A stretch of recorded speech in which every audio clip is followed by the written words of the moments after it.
somebody asks you a question, that means they don't know the answer. You can say whatever the fuck you want. That's fine. So we practiced it really hard. That's the first lie. Right. Second lie, John. That's it. Yeah, that lie's all that counts.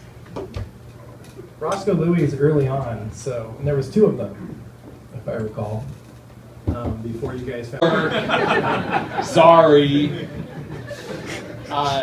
I thought that first question was so great. I was trying to think like what we honestly did, and we would just get together and we would start drinking, and then we would think, what are we going to do tonight that's different? We always talked about that. We never wanted to just show up and walk on stage and just play our set list. That was never us. We thought, what can we do tonight that might be weird? What could be different? What could we wear? Can we act out a vignette on stage? Could we do some kind of performance art? Can we stand on our head? What are we capable of? What can we think of? And that's what we would do. What the hell can we do up there? A day of show. Yeah, we were never, oh sure. Yeah. Sometimes ahead of time, sometimes right then. What can we do to make this different and exciting? We just never were content with just showing up and walking up there and here's the set list. That just never was an option for us.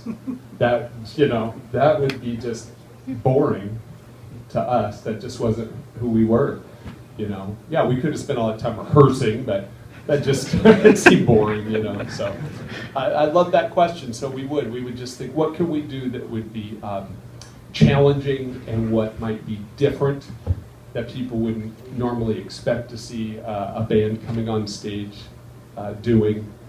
And then it would get closer and closer, and we would be just mortified, and then we'd drink more, and then we would get up there and just fucking explode and not know what was going to happen half the time.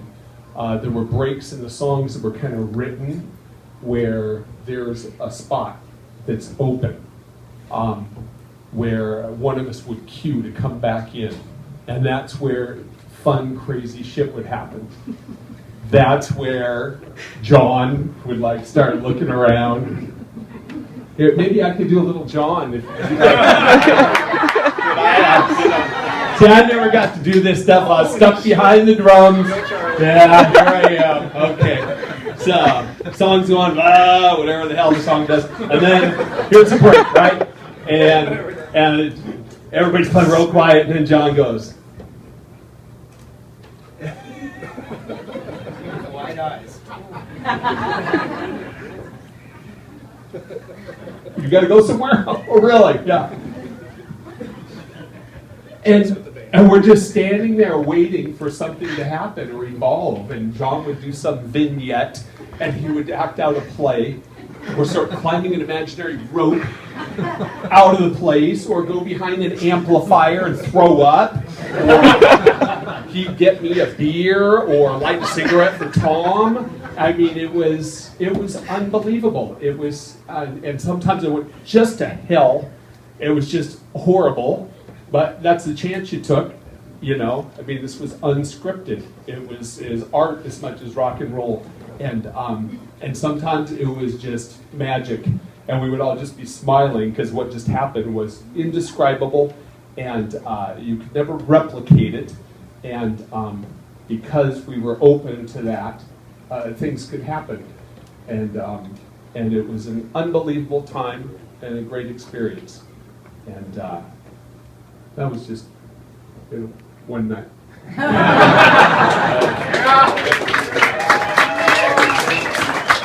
think just to add some structure to that, I think John should get some credit for doing a lot of time in Pioneer Square and kind of scoping out that scene while you were working up the street a little bit too for Modern Productions. But you were willing to be that guy in the back of the room who just was a nobody, who was taking in these kind of older folks in the art galleries, and I think that did get you acquainted more with what Larry and Tracy were doing. So I think John was actually working behind the scenes, and I think maybe only in hindsight it looks like that. Right. Should we just do questions? Anybody have a question? Sure. fire away, you guys. What was your first show like? Was that UCT Hall? Tell us about that. Well, there were shows at houses first, but That's I don't. That'd be a question for Robbie. She's not here. Yeah, she played like 3 or 4. Yeah. We played in 1980 and 81. We played a lot of garages and basements in the U District, but I don't know how much of that was actually the U-Men. It was just there used to be something called fuck bands, which was guys from other bands would get together with various people and fuck around, and everybody played the same goddamn Flipper song. Now I wanna be alive. And nobody knew the ba ba ba. Come on, just do. Sex Bomb by the Flipper.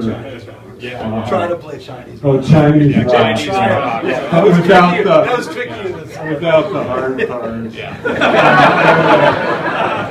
And somewhere in there, I think we must have played a show. The UCT Hall, I guess that might have been our first real show, and I don't remember jack about it. A lot of these early shows we would, it was really DIY. We would go by a grocery store and steal a bunch of plastic milk crates to nail onto sheets of plywood to make a stage. And the PA was always somebody else's ground. yeah. So, like sometimes we'll say, John would hardly say a word. He'd just be up there. Well, there wasn't the PA. Yeah, he didn't sing that. There's nothing to sing. It's true. Yeah. Early shows.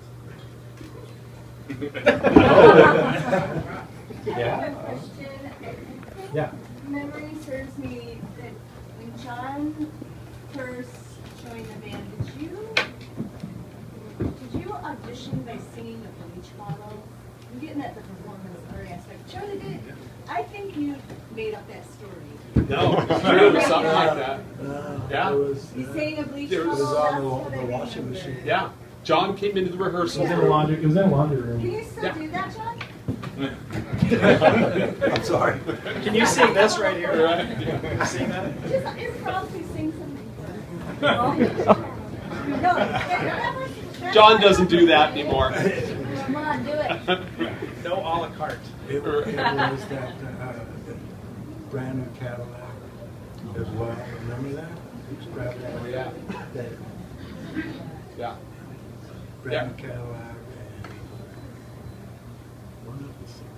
Some instrumental of ours. I want to be your, now I want to be your Some dog. instrumental. Yeah. First time you recorded, where did you record and what was it like? I don't remember. Jim did that?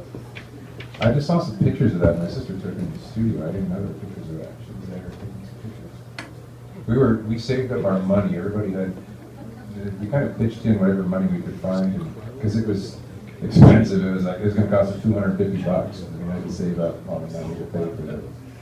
The deal at the end of the day, when we talked with Bruce about putting the record out, is we paid for the recording and he paid for the pressing.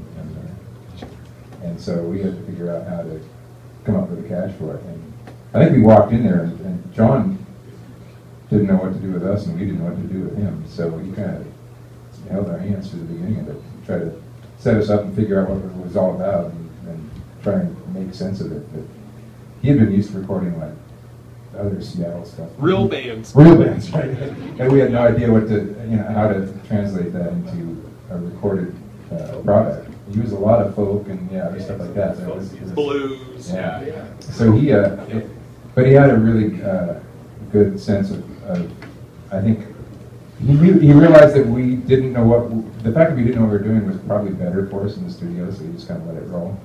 And everything that we did there was sort of our first effort. I think we were scared shitless at some points. We were spending all this money and we were burning it. And, what was going to come out the other end? But the first time I heard playback, I was kind of blown away. You push a button and the wheel starts spinning, and it's like, oh, we did that. Was that the EP at Crow? Was it recorded at Crow? At Crow, yeah. John Nelson. Yeah. Pretty much everything we ever did was at Crow. And some of that, except that actually before that was with Johnny Roboto in his garage on an 8-track. And 3 of those tracks, by the way, that were recorded with Johnny Roboto that were never released are in the boxed set. They are 3 of them. Yeah, so there's 3 new songs, and they're all on one side, so there's really wide grooves. So and then there's a couple later songs that were never released. But the Johnny Roboto stuff, we were actually we were a little more normal when we started out, and you'll hear the unreleased songs. You'll hear why we didn't release them. They're good, but they're not the direction we were heading at the time. Did you have any favorite songs that you liked playing? We played lots of Sonics covers. Yeah. At one point or another, I think we covered just about every song on the 2 Sonics. A Captain Beefheart song we did. I loved doing it. Yeah, what was the Captain Beefheart song we did? You loved it. We did a Captain Beefheart song. It was killer. Oh, I can't remember the name of it. I remember Sand. Sand. They called me. We did Sundown. We did 7 and 7 Is by Love. We had Skinny Minnie. Were we in the same band? We did a lot of weird covers. 13th Floor Elevators. 13th Floor Elevators. A million of them. Did we do Sand or did we do Sundown? Sundown. That's what Sundown. You're right. Were there certain bands that you all listened to and were influenced by, or were you just trying to go for your own sound? Both. We were heavily influenced by the Cramps, Captain Beefheart, the Birthday Party. I was going to say the Birthday Party is what I thought of when I first heard you guys.